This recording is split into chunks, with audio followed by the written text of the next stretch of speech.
Recuerden que seguimos con rentas no laborales con el doctor Oscar. Entonces, por favor, doctor Oscar, ¿se encuentra en sala? Dígame que se encuentra en sala. Mientras tanto, nosotros vamos. Doctor Oscar, qué gusto.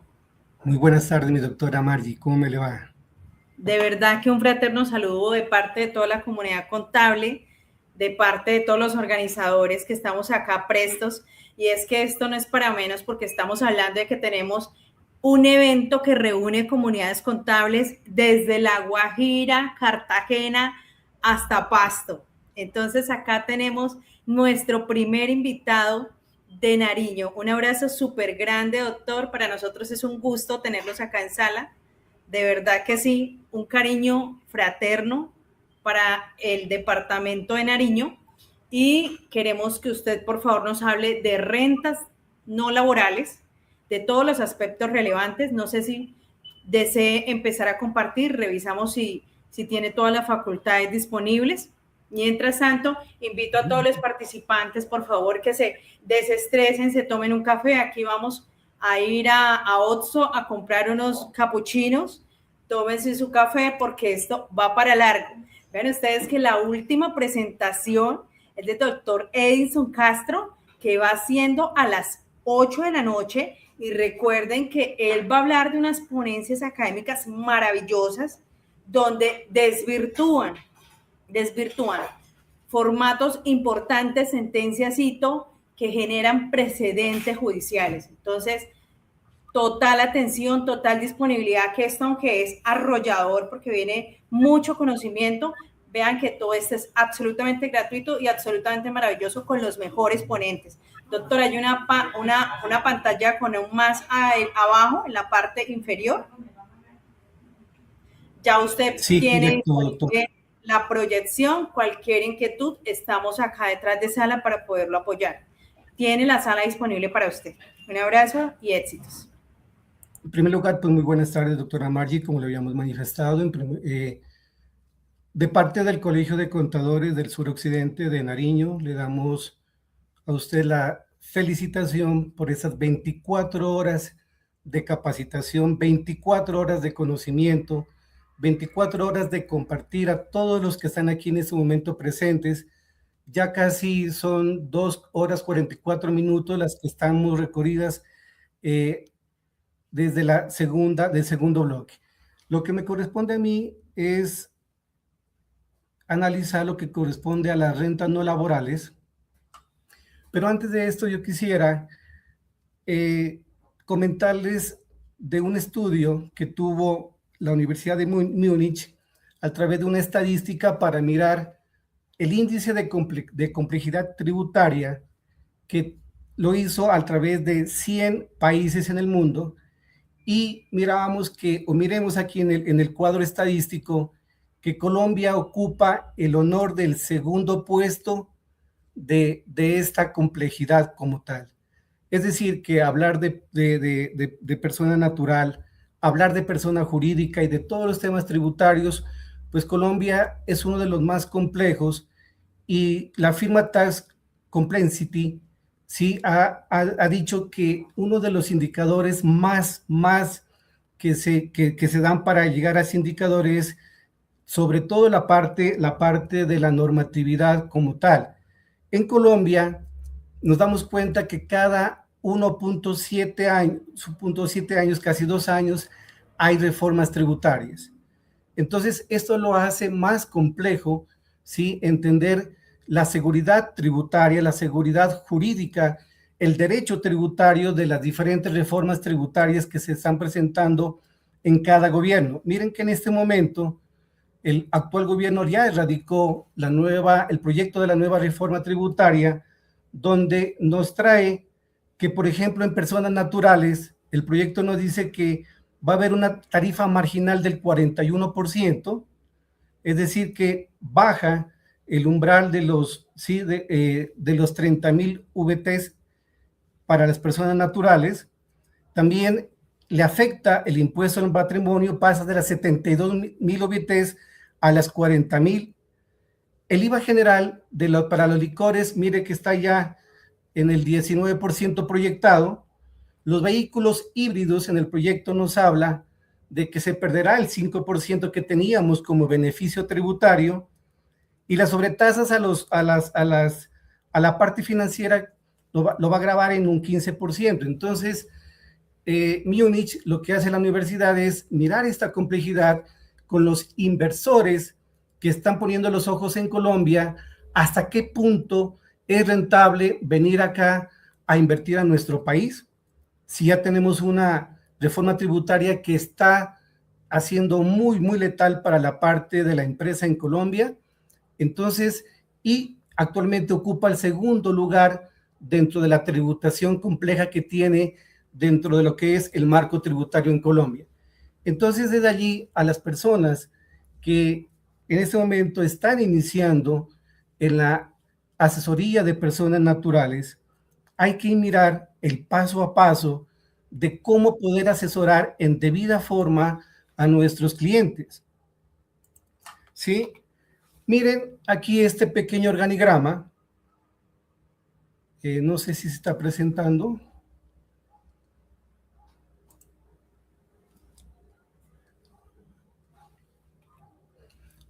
En este organigrama que se ha organizado para poder asesorar correctamente a un cliente, ¿sí?, que declare como persona natural. Mire, son 15 puntos de los que tenemos que tener en cuenta los asesores para llevar al cliente, sea obligado o no obligado a llevar contabilidad, para que se lo realice en debida forma. Empezamos el primer paso, miren, desde la verificación si declarar o no declarar. Si su patrimonio tiene las 4.500 VTs, o si sus ingresos, compras con tarjeta de crédito, si ingresos brutos superan las 1.400 VTs, es lo primero que nosotros tendríamos que analizar. De allí vamos a un segundo paso del organigrama de la persona natural. Dice que tenemos que actualizar el RUT. Es decir, que si el contribuyente tiene las actividades correctas en el código SIU. Luego tenemos que verificar la firma electrónica para que cuando nosotros la podamos reportar a la DIAN se vaya en forma correcta. También tenemos que verificar a nuestros clientes que a 31 de diciembre su patrimonio esté completo, ¿sí? Es decir, que tenga todos los documentos que acrediten el activo y el pasivo para poderlo soportar en debida manera. Luego vienen aquí, dice, un punto quinto como principal, que dice pasivos soportados. Hoy en día, miren que ya a los no obligados dice que tenemos que tener pasivos de fecha cierta, y para los que están obligados a llevar contabilidad, como hemos venido nosotros aquí escuchando con nuestros grandes ponentes, es que tienen que tener sustancia económica, que el pasivo tiene que estar debidamente soportado, y no solamente la factura, sino ya una trazabilidad de por qué existe ese pasivo a 31 de diciembre. Luego ya viene nosotros ya la parte de ingresos, analizar para poder depurar las diferentes rentas que las hemos venido estudiando a lo largo de este día y mañana también. Si lo vamos a ubicar como asalariados, si lo vamos a ubicar como rentas de capital, las que nos trajo hoy en día como renta no laboral, tal vez como dividendos, tal vez como pensiones, etcétera, ya es dependiendo de la actividad o del negocio jurídico que tenga la persona natural. Luego también tenemos que analizar como punto séptimo los costos y deducciones. Estos son de vital importancia y la columna vertebral para que nuestra renta quede en debida manera documentada y demostrada ante la DIAN. Luego tenemos que aplicar las rentas líquidas con sus límites que nos trae la normatividad, y vamos a mirar que en las rentas no laborales también nos aplica esta clase de rentas exentas y deducciones. También tenemos que tener los soportes de las retenciones en la fuente a través de las certificaciones para poderla deducir también. También tenemos que llevar a cabo el punto 10, que lo hemos organizado, que es verificar como guía, lo que nos decía esta mañana el doctor Carlos Tapia, que la información exógena es una guía para poder comparar los movimientos y los soportes que tenemos de nuestro cliente frente a la realidad que nos envía la DIAN de esa información cada año. Anteayer ya la DIAN ya nos envió la información para poderla consultar. Luego, un punto esencial que tenemos que compararla con la declaración sugerida. Lo que tenemos en nuestra contabilidad, lo que tenemos en nuestros soportes, versus lo que nos está mirando la DIAN y lo que tenemos de acuerdo a los renglones que ella tenga en cada rubro, en cada casilla que tengamos que diligenciar. Una vez hecho vamos al punto 12. Tenemos que nuevamente revisarla, hacer el checklist de que todo quede perfectamente, muy bien diligenciado para poder evitar algún tipo de error, que eso pues obviamente nos puede crear alguna sanción o un dinero que pues el cliente no lo va a pagar por algún que metamos nosotros los contadores como tal. Luego ya viene el pago y luego pues archivamos los 14 puntos que mirábamos anteriormente como medio probatorio ante la DIAN. Entonces miren como todo lo que tenemos que observar, tenemos que nosotros llevar a cabo muy organizadamente, muy disciplinadamente, para que la asesoría a nuestro cliente llegue en debida manera. Ese mundo complejo del sistema tributario, pues obviamente aquí les voy a compartir la siguiente presentación donde se recomienda a los que estamos conectados en este momento, sí se recomienda como tema de estudio o para podernos documentar y no cometer errores que serían sanciones ante la DIAN de grandes autores, y muchos de los que están aquí están hoy presentes en las 24 horas, ¿sí? Siempre yo hago referencia, por ejemplo, aquí a nivel de declaración de renta a nuestro maestro de maestros en tributación, como es el doctor Orlando Corredor Alejo, donde a través de su experiencia nos va guiando tanto en persona natural como en persona jurídica, de poder nosotros, desde el punto de vista de la doctrina y la jurisprudencia, obtener ese análisis más detallado para poder a nuestro cliente guiarlo de la mejor forma. También siempre recomiendo un libro que es de la Universidad Externado, de nuestra profesora Victoria Hoyos. Aquí también hace una referencia doctrinaria y normativa, donde a los asesores o a los estudiantes o a las personas que estamos en personas naturales, lo lleva paso a paso también desde la doctrina y la normativa.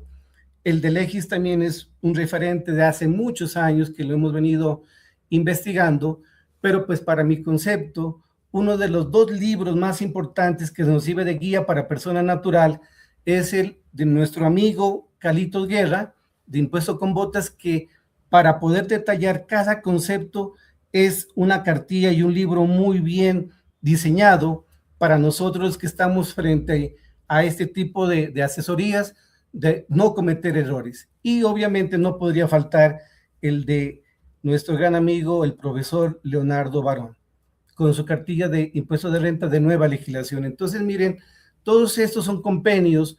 Igualmente, pues obviamente aquí también están asesores como el doctor Juan Fernando Mejía y otros que nos han venido a visitar también acá en Nariño, de los cuales han sido fundamentales para nuestro crecimiento como profesionales y sobre todo lo que estamos asesorando en este campo. Pasemos ya al tema en cuestión, después de haber hecho ese tipo de comentarios sobre la persona natural y la complejidad como tal de la renta de personas naturales.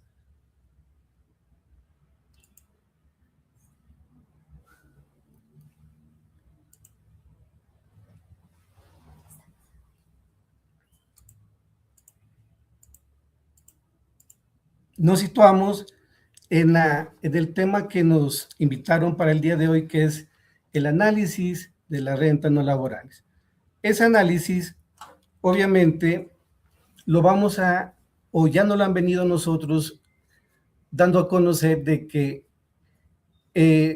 pertenece al esquema celular, ¿sí? de la cédula general contemplada en el artículo 335 del Estatuto Tributario. Es decir, para mí es un valor residual las rentas no laborales, de las que no se clasifican como renta de trabajo, como nos lo acabaron a nosotros de mencionar, ¿sí? Donde están los salarios, prestaciones sociales, emolumentos eclesiásticos, etcétera, que se van a clasificar allí, y como también a las que no tienen relación laboral, como los honorarios y compensaciones. Entonces, también están las rentas de capital a través de la identificación de intereses, rendimientos financieros, arrendamientos, etcétera. Si no tenemos los clientes que no clasifiquen allí, las tendríamos que depurar nuestras rentas en las no laborales. Es decir, sería como una renta residual. Otros autores le dicen rentas, tendría que haber denominado la jurisprudencia como otras rentas para no poderlas confundir con las rentas de trabajo. Además de esas, encontramos dentro de nuestro sistema celular las que tienen que ver con la de dividendos,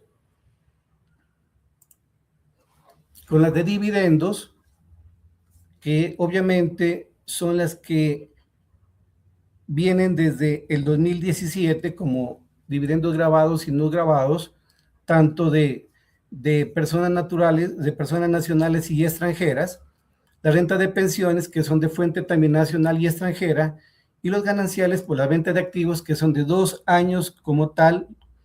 Y en este punto también vamos a nosotros a mirar en nuestra renta no laboral como obra tan importante identificar la venta de activos de menos de 2 años para poder clasificar en esa cédula.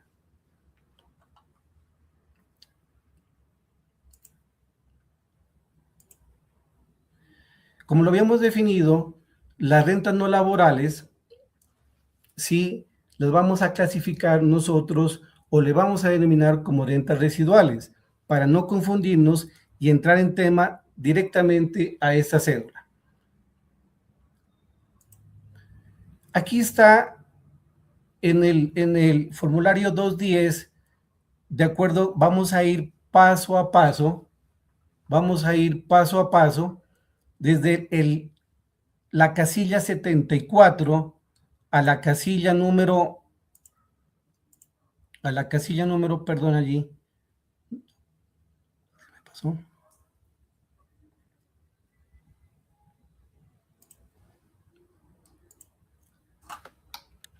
De la casilla 74 a la casilla 90, la depuración de las rentas no laborales.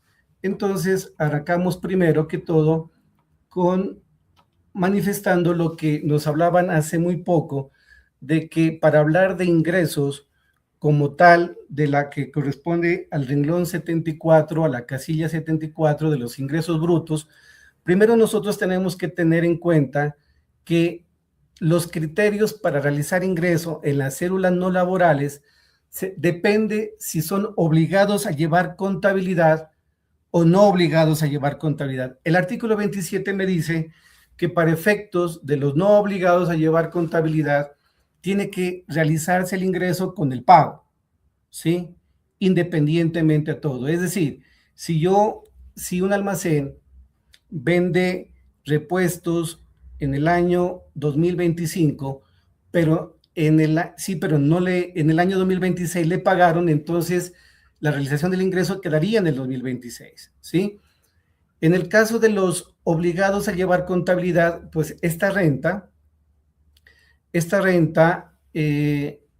cobra mayor importancia porque se asemejaría netamente a la renta de personas jurídicas. Es decir, tendrían que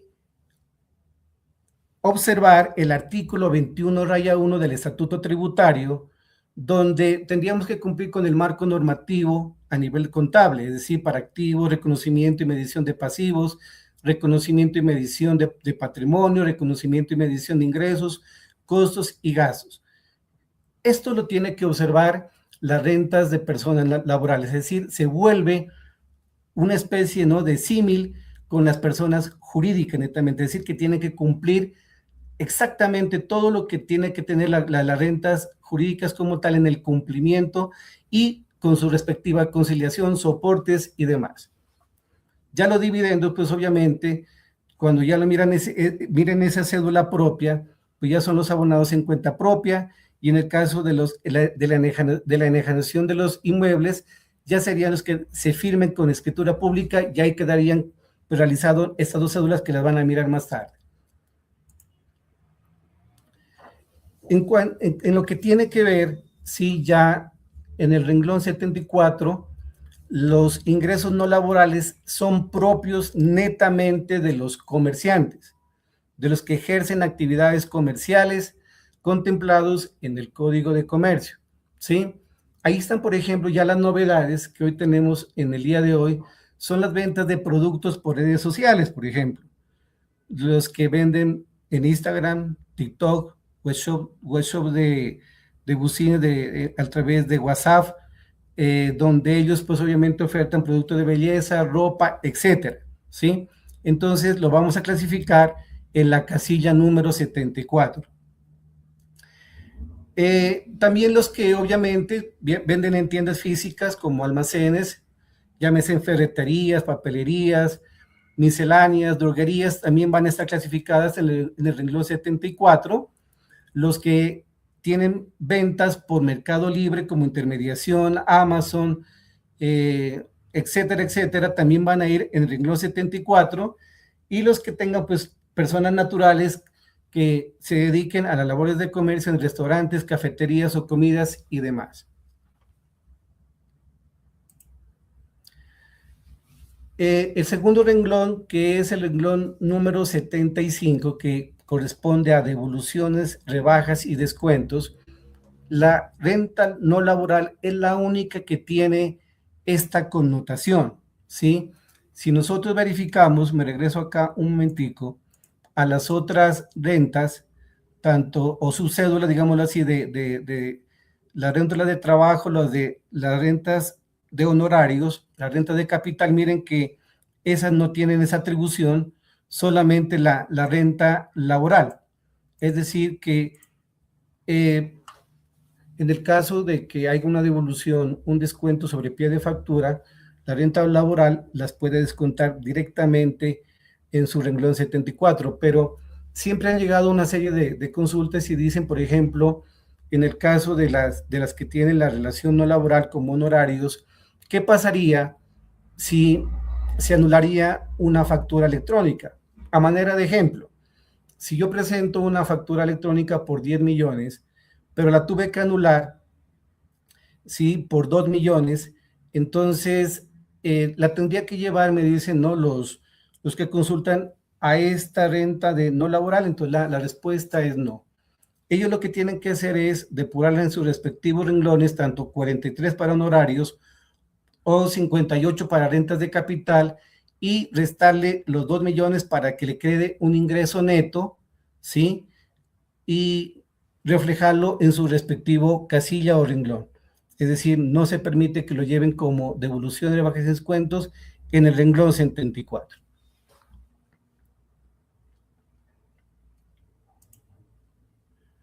Bien, ya en el renglón o en la casilla 76, ya está lo que tiene que ver con la clasificación de los ingresos no constitutivos de renta, o lo que siempre lo hemos denominado como ingresos no gravados.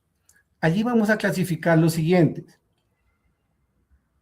Y allí se vuelve más interesante ya mirar qué es lo que es la pregunta también que hacen los contribuyentes. ¿Dónde es que yo tengo que clasificarme de acuerdo si soy comerciante y tengo que llevar, por ejemplo, como ingreso no grabado? Entonces, ahí está presente, por ejemplo, los aportes a la seguridad social, contemplados netamente en el artículo 56 del Estatuto Tributario. Están también como ingreso no grabado los aportes a pensiones, los aportes a la ARL. Pero viene algo más importante, también ahí los vamos a clasificar las indemnizaciones por seguro por seguro en el daño emergente, ¿sí? Aquí obviamente hay dos situaciones que se pueden dar. Por ejemplo, cuando sucede un siniestro, se presentó un incendio en un local comercial donde sí se destruyó prácticamente la mercancía. La mercancía está valorada, a manera de ejemplo, el costo fiscal en 40 millones. Entonces, lo que me dice que el artículo número 40 y ¿qué es? 46 me dice que como daño emergente es una reposición a esa mercancía que serían de los 40 millones. Eso se lo llevaría al renglón 76 como ingreso no constitutivo de renta, como tal. Pero muchas veces lo que pasa es que como el contribuyente también puede decir que a través de ese siniestro le va a cobrar lo que dejó de vender. Esa parte de dejar de vender se denomina lucro cesante. El lucro cesante, por ejemplo, si al contribuyente el seguro le paga 50 millones, los 10 millones de pesos quedarían como ingresos grabados y se irían directamente al renglón 74, ¿sí? Eso es lo que pasa con lo que corresponde a la indemnización como tal, y hay que pues obviamente saberla identificar cuando es daño emergente o lucro cesante. Pero hay también en el decreto único tributario menciona así que si esos 10 millones se los reinvierte en la adquisición de mercancía o sus similares, pueden ser también ingresos no constitutivos o ingresos no grabados, pero siempre y cuando se certifique que mediante factura o un documento probatorio que lo reinvirtió en el mismo siniestro. Entonces, hay que tener en cuenta, ¿no? Cuando sea lucro cesante o daño emergente. Pero también hay muchas veces lo que me dice la norma es que, ¿qué pasaría si el contribuyente, el lucro cesante, no lo pudo reinvertir terminando diciembre? Entonces, ¿qué pasaría con los 10 millones de pesos? Lo que me dice la norma es lo siguiente: si es que los 10 millones no los puede reinvertir en el año 2025, se tiene que crear un fondo de destinación específica certificada por contador público de que en el año 2026 se van a reinvertir. Entonces, en el año 2026 tendría que ir a la casilla 76 como ingreso no grabado. Pero si el contribuyente decide no reinvertirlos, entonces lo llevará a la casilla 74 como ingreso netamente grabado y ahí se convierte en lucro cesante. Otra de los puntos que se tiene que tener en cuenta para clasificarlos como ingresos no grabados son las ventas de acciones en bolsa de menos de 2 años. Hoy en día es muy común que las personas naturales inviertan a través de fondos, ¿sí? En fondos comunes con empresas extranjeras, ¿sí? Entonces, la utilidad que se obtenga por la enajenación de acciones, la DIAN emitió un concepto que es el 3517, donde manifiesta de que la utilidad en esa venta de acciones por menos de 2 años que lo hizo con una empresa extranjera, la llevemos a la casilla número 76 como ingreso no grabado. Otro de los que también tenemos que tener en cuenta son las recompensas por delación. Las recompensas por delación, sí, son las que ofrece el Estado cuando se ofrecen recompensas por cabecillas de grupos al margen de la ley o por cualquier persona que sea buscada y que se necesite información. Entonces, esas recompensas se las lleva también a la casilla 76 como ingreso no grabado. Viene también aquí otro tema que se las puede identificar plenamente en la casilla 76, son los gananciales. Los gananciales, sí, existe hoy en día, permítanme, aquí me paso, aquí miremos aquí un ejemplo. Los gananciales, ¿cómo actuarían dentro de del análisis como tal? Ahí el Consejo de Estado profirió una sentencia que la 27244, esa es muy nueva, que es del 2024, donde puede renunciar a su porción conyugal, ¿sí? Cuando renuncian a esas porciones conyugales, sea el esposo o la esposa, donde disuelven su situación como tal y renuncia a esa porción conyugal, también sería un ingreso no grabado. Entonces, en el ejemplo que estamos proyectando, el cónyuge 1, el patrimonio neto de la sociedad conyugal fue de 500 millones, el cónyuge 1 le dice que le va a ceder al cónyuge número 2 el valor del 50% que le correspondería, es decir, en la parte de la declaración de renta del cónyuge 1 tendría que llevar a la casilla 74 el ingreso por los 250 millones y en la casilla número 76 los 250 millones. Entonces, la renta líquida por haber renunciado a este ganancial sería cero. El cónyuge 2, mire que el patrimonio quedaría en 500 millones porque le está cediendo el 50%. A la casilla número 74 iría plenamente los 500 millones, ¿no? Por la renuncia del ganancial del cónyuge 1, y como ingreso no constitutivo serían los 500 millones, es decir, aquí sería una planeación tributaria perfecta porque tendríamos una renta líquida de cero, es decir, no pagaríamos ninguna tarifa, ¿sí? En cuanto tiene que ver con renuncia de gananciales. La DIAN, antes de que profiriera el Consejo de Estado esta sentencia, lo que decía es que el cónyuge antes, el cónyuge, si cede o dona al cónyuge 2, se le agrava a una tarifa del 15% como ganancia ocasional. Pero el Consejo de Estado dijo no, eso se lo trata como renuncia de la porción conyugal y obviamente esa no va a estar grabada y lo podrá llevar a la casilla 76. Pero aquí tampoco no hay que confundir qué pasaría que si el cónyuge 1 muere. Si el cónyuge 1 muere, se convertiría en una herencial o herencia y la herencia tendría ya una ganancia ocasional del 15%. Es decir, aquí lo que tiene que ver por la muerte del cónyuge 1, por ejemplo, a manera de ejemplo, que obviamente se tendría que pagar el muerte, tendría que pagar la ganancia ocasional de la tarifa del 15% por herencias. Entonces, allí tendríamos que diferenciar entre renuncia a la porción conyugal y la parte herencial.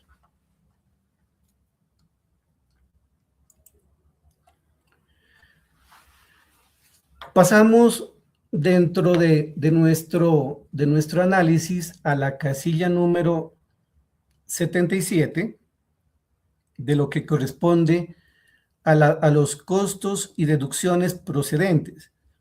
Para mi concepto, y lo que hemos venido escuchando, amigos, colegas, esta es también la columna vertebral para poder nosotros tener un sistema probatorio ante la DIAN de lo que llevamos en esta casilla 77 corresponda, ¿sí?, a los costos y deducciones que están de conforme al artículo 58, 104 y 105 del Estatuto Tributario. Entonces, al igual que los ingresos, a mi modo de ver, tendríamos que llevarlo exactamente como lo hacen las personas jurídicas. Es decir, que tenemos que distinguir entre el obligado a llevar contabilidad y el no obligado a llevar contabilidad. Ya decíamos que tanto para el ingreso como para el costo, si es obligado es en el momento en que se cause el bien o el servicio. Si es para el no obligado es cuando se haga efectivo el pago. Así lo contempla tanto el artículo 104 del Estatuto Tributario y ya lo establece así para que se realice el costo como tal. Cuando exista un anticipo, se dice que los anticipos son las deducciones incurridas por anticipado y se deducen en el año en que se preste el servicio. Entonces, este sería uno de los requisitos esenciales para realizar los costos y deducciones en tema de renta no laboral. Tenemos un requisito número 2, que es que tiene que tener relación de causalidad, necesidad y proporcionalidad de acuerdo al artículo 107 del Estatuto Tributario, y que esa sería la carga de la prueba ante el ojo de la DIAN, ¿sí? Es decir, que obviamente aquí la factura ya no es solamente un requisito como tal. Aquí el costo y el gasto tendría que tener una sustancia económica, una trazabilidad de que sea real, de que contribuyó al modelo del negocio jurídico del contribuyente y que cumpla con todos los requisitos de ley. Es esencial y este requisito número 2, ¿sí? El requisito número 3 ya viene con las circunstancias particulares del comerciante. Por ejemplo, que tendríamos que aplicar el artículo 108, 664, 87, raya 1. ¿En qué sentido? En que tendríamos que también aquí soportar con la seguridad social si el comerciante tiene 2 o más empleados, por ejemplo, que también tendríamos que reportar nómina electrónica cuando tengamos la categoría de facturador electrónico y demás para poder soportar el costo y deducción. Entonces, mire cómo se va complicando también siendo una persona natural que tenemos que nosotros cumplir con todos los requisitos de ley. Hay otro requisito que yo también aquí lo he denominado como 4, que es la prueba documental. Si la prueba documental ya está en el artículo 771, raya 2, donde pues obviamente tendríamos que tener la factura electrónica, ¿sí? El documento equivalente electrónico y el documento soporte para los no obligados a facturar.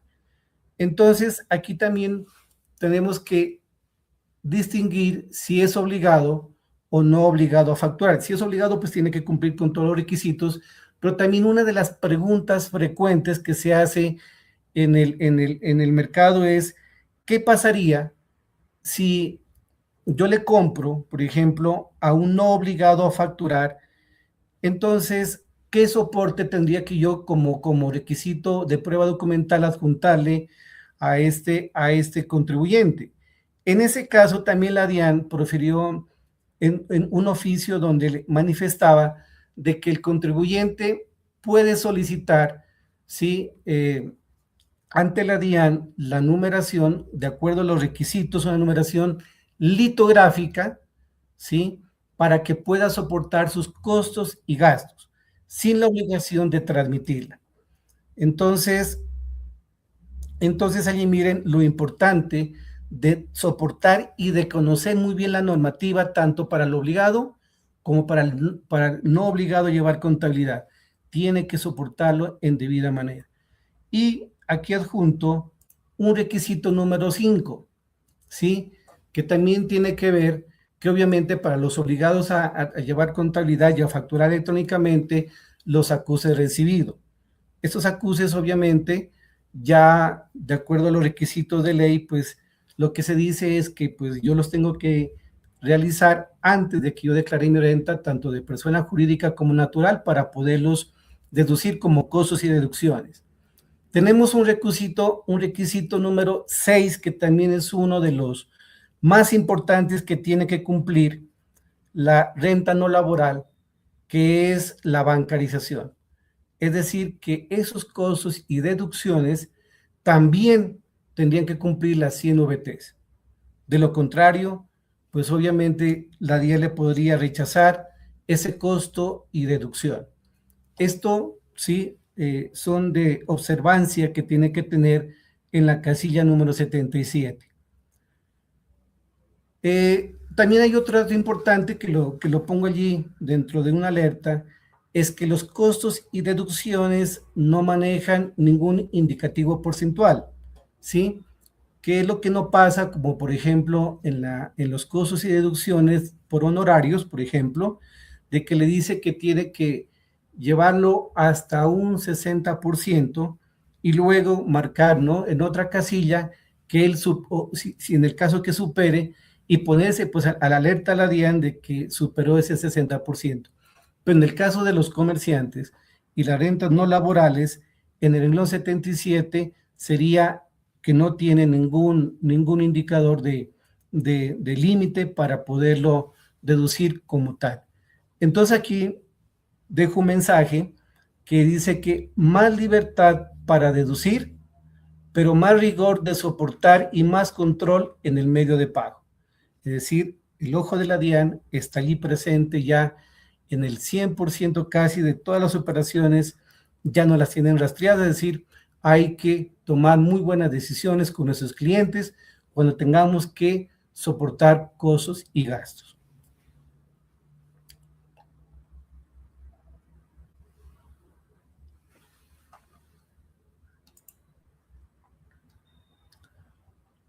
Bien, continuando con la depuración de nuestra renta, ya vienen o se hacen presentes ya las deducciones procedentes y las rentas exentas. En ese caso, como rentas exentas y deducciones, las que se atribuye a esta no laboral son los intereses por préstamos de vivienda, ¿sí? Dice que son 1.200 VTs, como tal que las podríamos deducir. También podríamos deducirnos el 50% del GMF y las cesantías como operador independiente, ¿sí? Entonces, son estas rentas exentas y deducciones que tendríamos que también contemplarlas dentro de nuestra depuración. También están los aportes a los fondos de pensionales voluntarios, que tenía que tener, pues obviamente, ya unas 3.500 VTs. Las rentas hoteleras, pues obviamente hasta que pues las que tenían desde el 2017 hacia atrás, las que tenían este beneficio, las pueden seguir no tomando como tal hasta que pues obviamente termine ya el tiempo que le dio el gobierno para que se acoja como renta exenta. Entonces miren qué importante que es tener en cuenta esto como beneficios tributarios en el momento de deducir, obviamente limitándose al 40% y a las 3.500 VTs. Lo que no aplica a la renta no laboral, y hay que también tener en cuenta que no va en esta subcédula, miren, aquí no va pues los dependientes económicos, ¿sí? Es una de las primeras primicias que tenemos que tener en cuenta, no tiene como las de rentas laborales, las rentas, ¿no?, de no laborales, que pues allá sí le aplicarían las 72 VTs para cuando tienen que ver con dependientes económicos. Tampoco no aplica la medicina prepagada y tampoco no aplica la renta exenta del 25%, que es exclusivo de las rentas de trabajo como tal. Entonces, a las personitas que están aquí conectadas y que están iniciando en esto, ¿no?, de la identificación correcta de las rentas, entonces hay que tener en cuenta que para esta no aplican esos 3 puntos que les acabé de mencionar.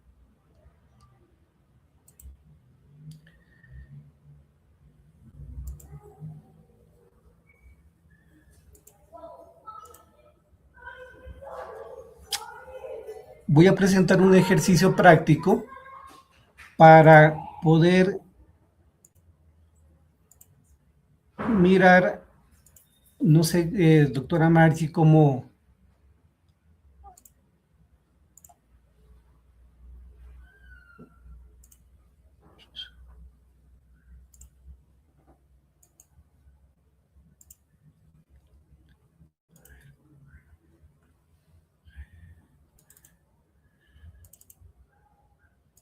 Para poder presentar un ejercicio en Excel acá dentro de la plataforma, ¿cómo lo tengo que realizar? ¿Alguien me puede colaborar?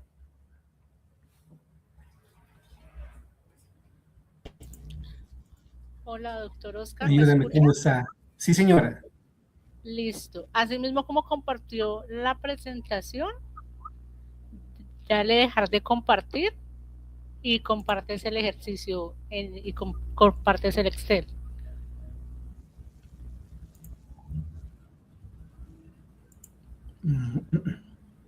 ¿Lo subo como dispositiva o ya le dejé dejar de compartir? Discúlpame allí.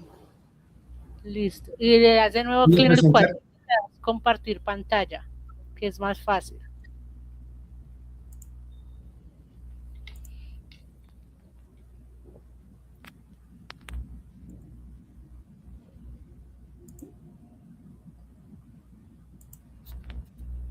Compartir pantalla, ¿no?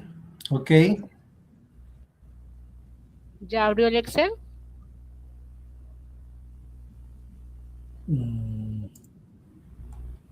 Ay, ok.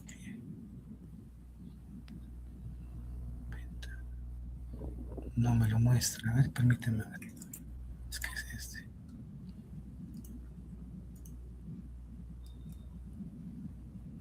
Aquí en ventana no me lo está mostrando, Andrea. ¿Tengo que cerrarlo y volverlo a abrir? No, era dale donde dice toda la pantalla.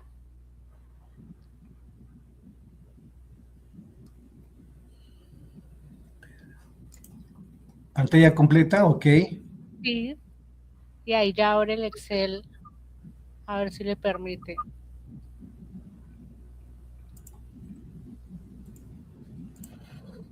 No, no lo miro. Caramba. Ah, ya por aquí. Ahí sí me permite, Andrea. Listo, ahorita sí. Es este el Excel, ¿no es cierto? Sí. Listo. Bien, para llevarlo a la parte práctica de la renta no laboral, un comerciante que se dedica a la venta de calzado obtuvo unos ingresos no laborales por 180 millones. ¿Sí? Disculpa, Andrea, ¿sí se está presentando?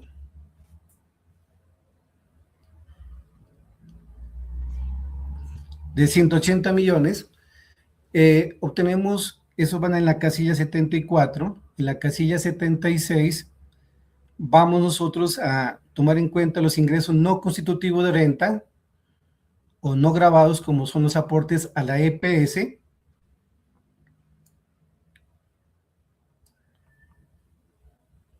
como son, por ejemplo, aquí 4 millones de pesos, a pensiones o seguridad social, 5.760.000, ARL 940.000, para un total de ingresos no constitutivos de 11.020.000.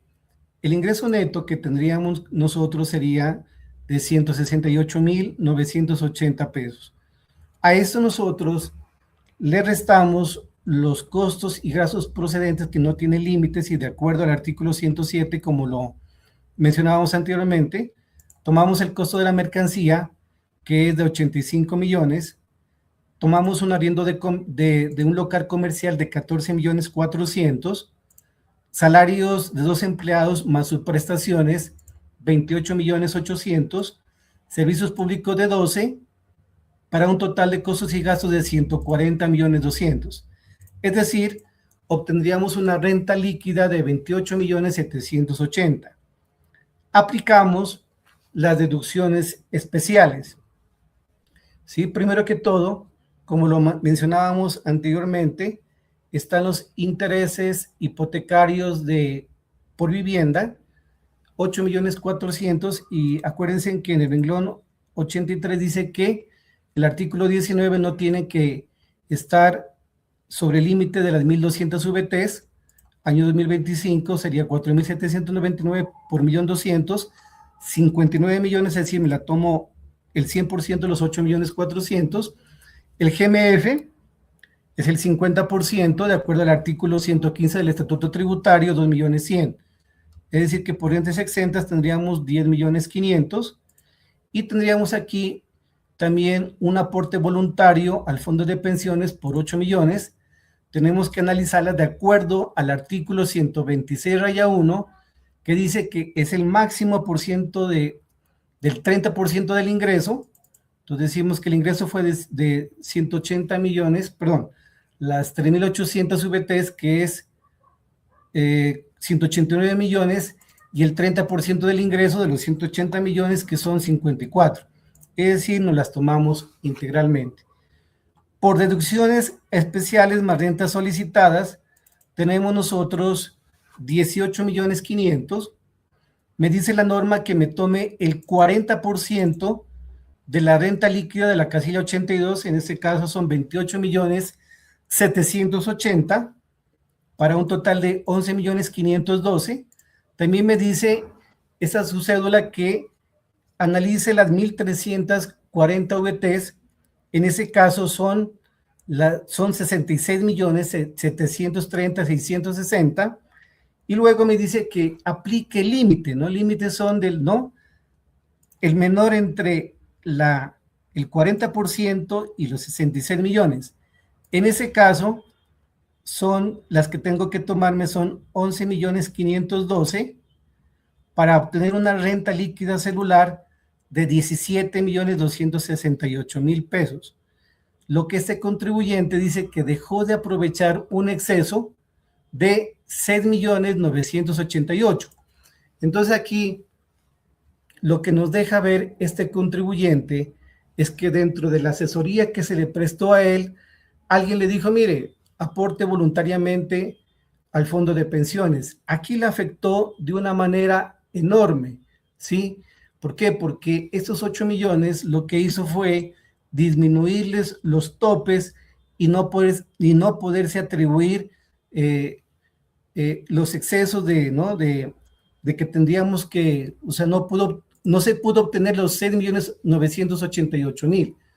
Entonces, allí viene un problema porque estos aportes voluntarios los tiene que congelar durante 10 años, y si él, por ejemplo, decide retirarlos a los 5 años como tal, pues obviamente se le vuelve ya grabado tendría que pasar al renglón 74, y no sería pues obviamente una optimización de planeación tributaria de haber agregado estos aportes voluntarios. Parte de esto, miren, este contribuyente pues obviamente se lo tendría que haber analizado de que el costo de sus mercancías vendidas eran de 85 millones, es decir, casi está ocupando un 75% del total de la información que él tenía, es decir, que los aportes voluntarios básicamente para esta planeación tributaria, de haberlos incluido en esa cédula, pues no se lo tenían que haber hecho de esa forma como tal. Es decir, que cuando el 40% de la renta celular por aportes voluntarios en esta cédula, para mi criterio, sí tendría que verse evaluado, porque obviamente para las actividades de comercio pues tienen un renglón muy especial, sus costos y deducciones, y los aportes sí quedarían pues obviamente en tela de juicio para poder hacer esta planeación tributaria. Muchas gracias a todas las personas que estuvieron en este momento conectadas. Espero pues que se haya aportado con un granito de arena, de que la orientación que le dimos a renta de no laborales pues haya contribuido para su asesoría o para su parte de formación como tal.